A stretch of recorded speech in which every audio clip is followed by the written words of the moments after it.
Hello there, and welcome back to the channel. So, on normal occasions, I'd be tempted to call this video the rise and fall of the Venomverse, but let's keep it a buck 50. There was no rise. This universe only ever fell. I'm pretty sure most of us agree this universe was pretty underwhelming, to put it lightly. With the release of Kraven the Hunter, Sony has reportedly killed this universe in favor of going back to Spider-Man centered movies.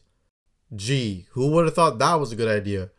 It seems like God has favored us this Christmas by gifting us the death of this franchise. Woo! Yeah, baby! That's what I've been waiting for. That's what it's all about. Woo! Let's take a look back on this universe to see where things went epically wrong.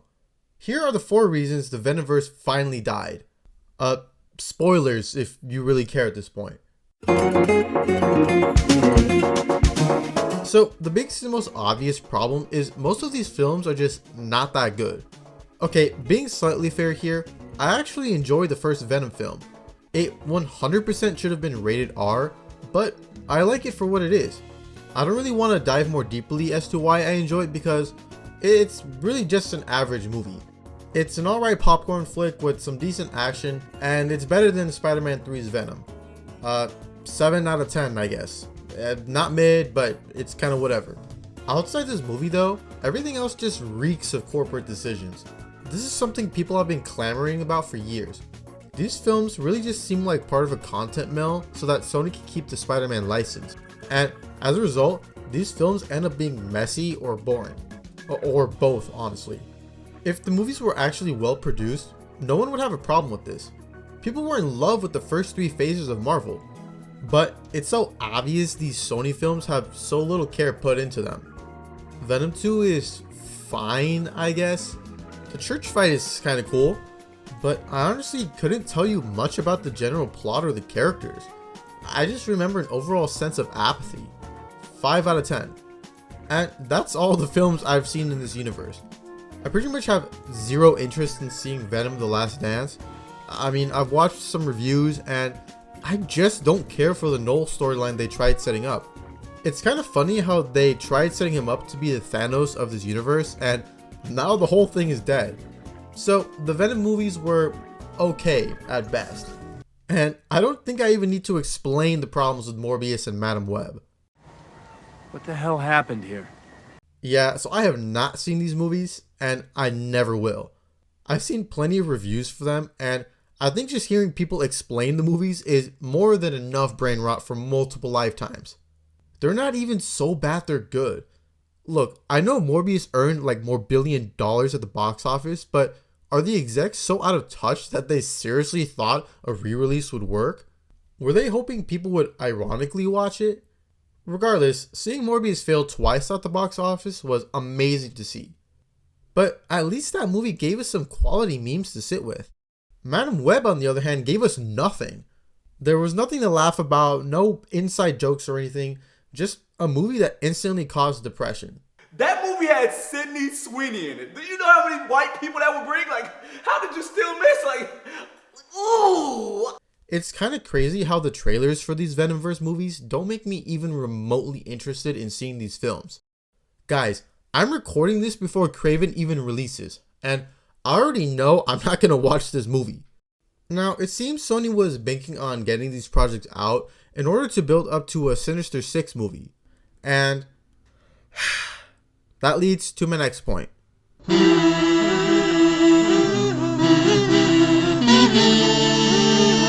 Ever since the first 3 phases of the MCU did so well, everyone's been trying to bank off that idea and create their own cinematic universe. So far, we haven't really had any that's been that successful. DC tried one and is now in the midst of restarting. The X-Men died out with a whimper. Thank the Lord Deadpool and Wolverine, because we can't have Dark Phoenix be the last thing we remember about that. And we all know how Star Wars is doing right now.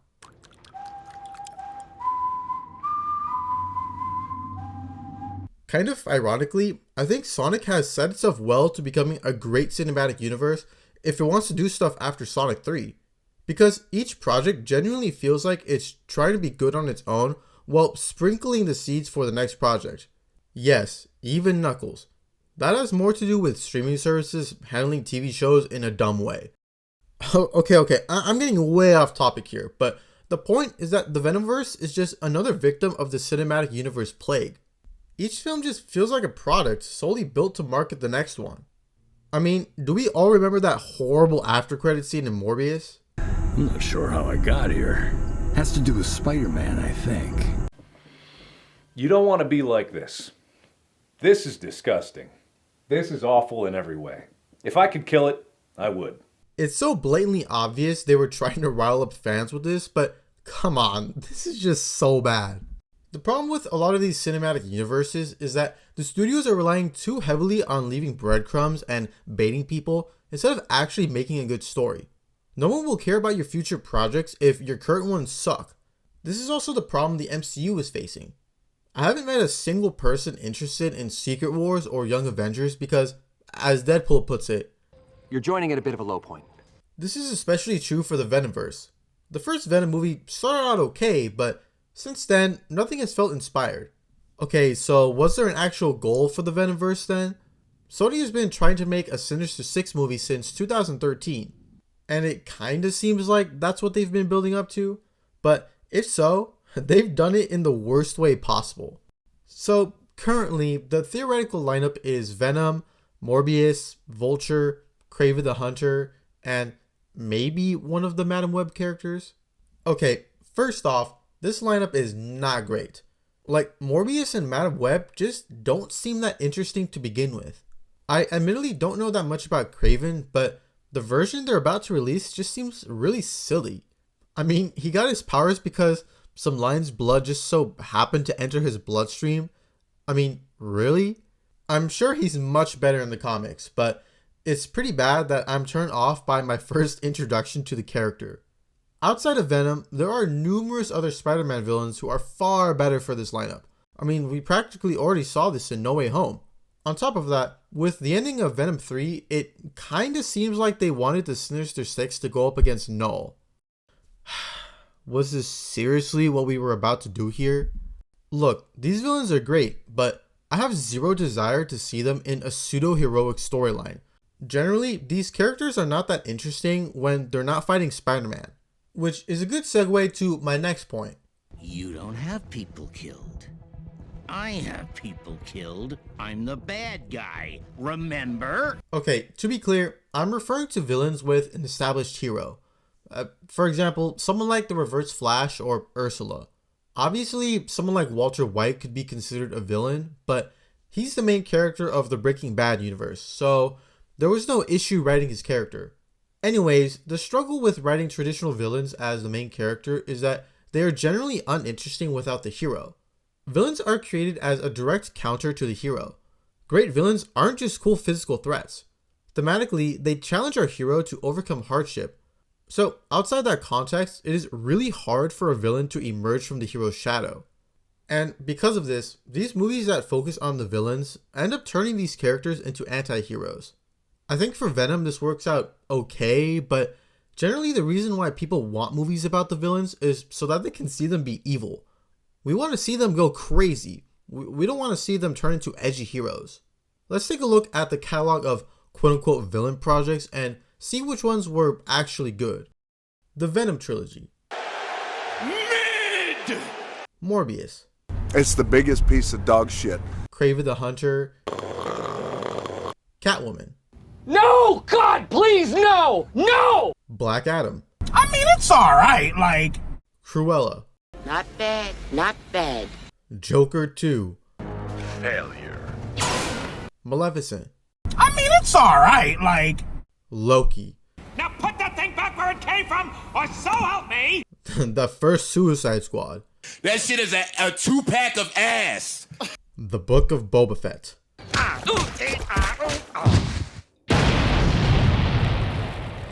The first Joker and the Penguin are the only villain stories I can think of that actually understood the assignment. Honorable mentions go to the Hunger Games prequel and Revenge of the Sith. However, the titular characters really only become villains near the end of the movies. I considered putting the second Suicide Squad on the good list, but the characters are more anti-heroes than villains. The point is, you can write a layered villain story without turning them into an anti-hero. The good projects I mentioned show a villain who has relatable struggles, but because of their heinous actions, we know they aren't supposed to be the good guys.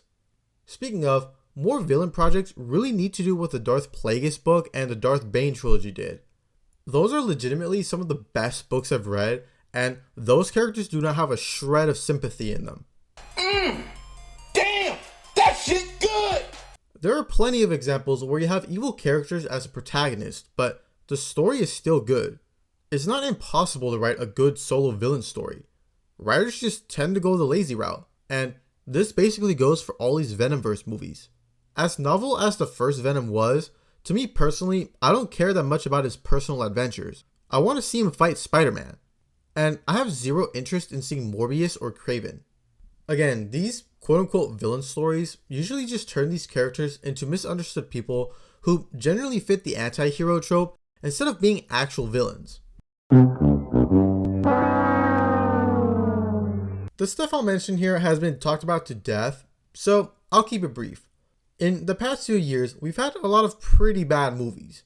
There's been tons of cash grabs, projects where the director seems to only care about getting a message across, or they're just terribly made, which is where the Venomverse films lie. Now, yes, there have been some standouts, but in general, the state of movies and TV is pretty stale. With rising inflation, people are being much more picky about which films they want to see in the theater. I mean, did you really expect people to see Morbius or Madam Web, films with already questionable character choices and bad trailers? Now, the first Venom film did really well at the box office. The sequels were still profitable, but there's a clear drop-off in numbers, showing the declining interest in those movies. As we all know, Madam Web and Morbius completely flopped, with Kraven expected to do the same. With increasingly diminishing returns across the board, it makes sense why Sony would look at this and want to change. Hopefully the death of this universe will bring much needed improvement to their stories.